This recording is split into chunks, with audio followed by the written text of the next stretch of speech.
Sir बोल रहे हैं कि इमोशंस ये पूरा बहुत सारा सप्रेस करते हैं पर्सन को और उससे कैंसर इफेक्ट होता है. How is emotions related to cancer in a person that we don't understand still.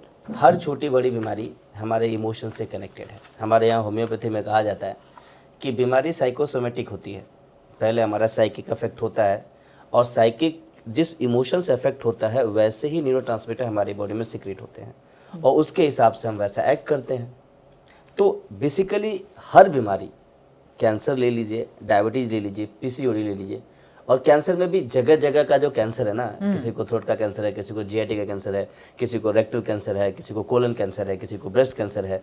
सारे के सारे कैंसर्स के स्पेसिफिक ऑर्गन्स के भी अपने अपने इमोशंस होते हैं और वो सब कुछ बड़ी माइन्यूटली हम होम्योपैथी में कंसिडर करते हैं. ये जो हमारे इमोशंस हैं, कैंसर कोई बाहर की बीमारी नहीं है. इससे हम बाहर की बीमारी मान के उसको सरफेस से रिमूव कर दें या उसको कीमो से, रेडियो से अफेक्ट करें कि ये बाहर की बीमारी है. एक्चुअली कहीं कैंसर हुआ है मैडम, तो कहीं ट्यूमर है, सिस्ट है, तो उस ट्यूमर को अगर वो बाहर की बीमारी है या वो एलियंस है, हमारी बॉडी पे अलग से आ गया है, तो हुई supplying blood for that cancer.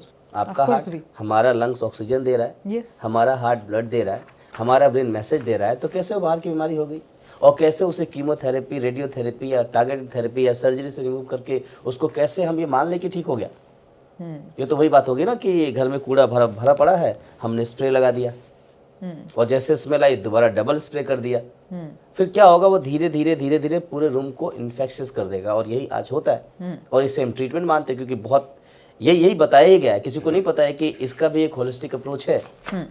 तो हर चीज इमोशन से ड्रिवन होता है. अच्छी इमोशन से अच्छी चीजें ड्रिवन होती हैं तो बुरे इमोशन से बीमारी भी हो सकती है. और ये बात होम्योपैथी में दी गई है. Emotion is the key of every pathological aspect or every good or bad thing in your life. So what you say is if you treat the emotion, he will get cured or he will get treated out of cancer. It's not about only emotion, ma'am. In homeopathy, we take multiple aspects in which the major aspect is emotion. वो हमारी life में भी देख लीजिए, हर दिन हम अपने emotion से ही तो काम करते हैं. Of course. सुबह जगना है तो रात का इमोशन कि बॉस डांटेगा, ये पॉडकास्ट और टाइम से आने का इमोशन.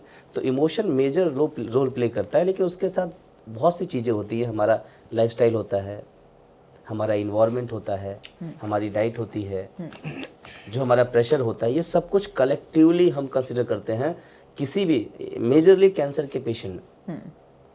एक्चुअली कैंसर पता ही तब चलता है जब सारे इमोशंस का हम बैंड बजा देते हैं.